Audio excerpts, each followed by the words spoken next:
একবার আমাকে একজন প্রশ্ন করেছিল, তোমার জীবনের সবথেকে বেশি কষ্ট কি জিনিস দেয়? আমি একটু থেমেছিলাম। হয়তো ভেবেছিলাম বলবো মানুষ, নয়তো বলবো ভালোবাসার অভাব বা হারিয়ে যাওয়া কিছু সম্পর্ক। কিন্তু না, শেষমেশ আমি বলেছিলাম আমার প্রত্যাশাগুলো। আমার সবথেকে বেশি কষ্ট দেয় আমার প্রত্যাশাগুলো। জানি শুনতে সাধারণ মনে হতে পারে, কিন্তু এই প্রত্যাশা জিনিসটাই একটা মানুষকে ভেতর থেকে ধ্বংস করে দিতে পারে। আমি কখনো কারো থেকে আকাশ ছোঁয়া কিছুই চাইনি। চাইনি দামি কোনো উপহার, বড় বড় প্রতিশ্রুতি কিংবা কোনো বিশেষ সুবিধা। শুধু চেয়েছিলাম কেউ একজন থাকুক, সত্যি করে মন থেকে, নিঃস্বার্থভাবে। আমার প্রত্যাশাগুলো খুবই ছোট ছিল। আমি যখন কষ্টে থাকি কেউ একটু পাশে এসে বসুক, বা মন খারাপ হলে কেউ একবার আমাকে জিজ্ঞেস করুক, তুই ঠিক আছিস তো? ব্যাস, এতটুকুই। কিন্তু জানো, আজকাল এসবও খুব বেশি বড় চাওয়া হয়ে গেছে।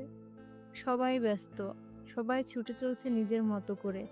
আজকাল কেউ আর কারো কাঁধে মাথা রেখে চুপচাপ বসে থাকতে চায় না। সবাই কথা বলে, কিন্তু মন খুলে কেউ কারো কথা শুনে না। একটা সময় ছিল যখন আমি ভেবেছিলাম ভালোবাসা মানেই পাশে থাকা। ভালোবাসা মানে ভবিষ্যতের স্বপ্ন, একসাথে হাঁটার প্রতিশ্রুতি। কিন্তু সময় বুঝিয়ে দিয়েছে ভালোবাসা সবসময় চিরকাল থাকে না। মানুষ বদলে যায়, পরিস্থিতি বদলে যায়। এবং সবথেকে বেশি কষ্ট দেয় যখন তুমি ঠিক আগের মতোই ভালোবাসো, কিন্তু সে মানুষটা আর আগের মতো ভালোবাসে না। প্রত্যাশা তৈরি হয় ছোট ছোট জিনিস থেকে। কাউকে কাছের মানুষ ভাবা, তার প্রতিটা মেসেজের অপেক্ষায় থাকা, তার বলা কথা মনের ভিতরে গেঁথে রাখা। আর তারপর একদিন যখন সেই মানুষটাই বদলে যায়, তখন সেই প্রত্যাশাগুলো ছুরি হয়ে বিঁধে যায় হৃদয়ের মাঝে। আমি নিজেকে অনেকবার প্রশ্ন করেছি, কেন আমি এত ভাবি? আমি কেন এত অনুভব করি? কেন আমি এত সহজে কাউকে বিশ্বাস করি? কিন্তু কোনো উত্তর মেলেনি কখনো। হয়তো এভাবেই আমি গড়ে উঠেছি। হয়তো আমার হৃদয়টা এমনই, ভালোবাসা পেলে তা ধরে রাখতে চায়, আর হারালে নিজেকেই দোষ দেয়।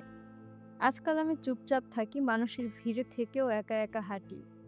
কখনো ফোন বেজে উঠলে মনে হয় হয়তো সে, কিন্তু না, ভুল ভাবনা। অনেকেই বলে যে চলে যায় তাকে ভুলে যেতে হয়, কিন্তু কিভাবে তাদের বোঝাই? সবাই কি আর চাইলেই ভুলে যেতে পারে? যে মানুষটার সাথে নিজের ভবিষ্যৎ পরিকল্পনা করছো, যার মেসেজে হাসতে হাসতে কেঁদে ফেলেছো, যার একটু দেরি হওয়ার রিপ্লাই মন খারাপ করে দিত, তাকে কি এত সহজেই ভুলে থাকা যায়? আমি চেষ্টা করেছি নিজেকে বোঝানোর, নিজের প্রত্যাশাগুলো কমিয়ে আনার। কিন্তু জানো, হৃদয় কখনো যুক্তি মানে না। মানুষ হয়তো চলে যায়, কিন্তু তার অভ্যাসগুলো থেকে যায়। তার কথা বলার স্টাইল, তার ব্যবহারের ছোট ছোট জিনিস, সবকিছু আজও মনে পড়ে। এবং এগুলোই বারবার কষ্ট দেয়। প্রত্যাশা একটা অদ্ভুত জিনিস। তুমি কাউকে ভালোবাসলে আপনা আপনি কিছু জিনিস আশা করতে থাকো। সে যদি দেরি করে তুমি চিন্তা করো সব ঠিক আছে তো। সে যদি ব্যস্ত থাকে তুমি ভাবো আমার জন্যই কি। এই ভাবনাগুলোই যত সমস্যা তৈরি করে। কারণ সবার কাছে তুমি যেভাবে ভাবো, তারাও কি তোমার জন্য তেমনভাবে ভাবে? আমি একবার ভেবেছিলাম এবার আর কারো উপর ভরসা করব না, কাউকে আর কাছে করতে যাব না। কিন্তু না, মানুষ তো একা থাকতে পারে না। আবার নতুন কারোর সাথে পরিচয় হয়, আবার মনের মধ্যে এক চিলতে আশা জন্ম নেয়। এটাই মানুষের সবচেয়ে বড় দুর্বলতা। আবার ভালোবাসতে চাওয়া, আবার বিশ্বাস করতে যাওয়া, জেনেও যে শেষে হয়তো আবার কষ্ট পেতে হবে। আজ আমি জানি সবাই হয়তো আমার মতো করে ভাবে না। আমার প্রত্যাশা, আমার অনুভব এই জগতে খুব কম মানুষই বুঝবে। তবু প্রতিবার নিজেকে বলি এটাই জীবন, মানিয়ে নিতে হবে।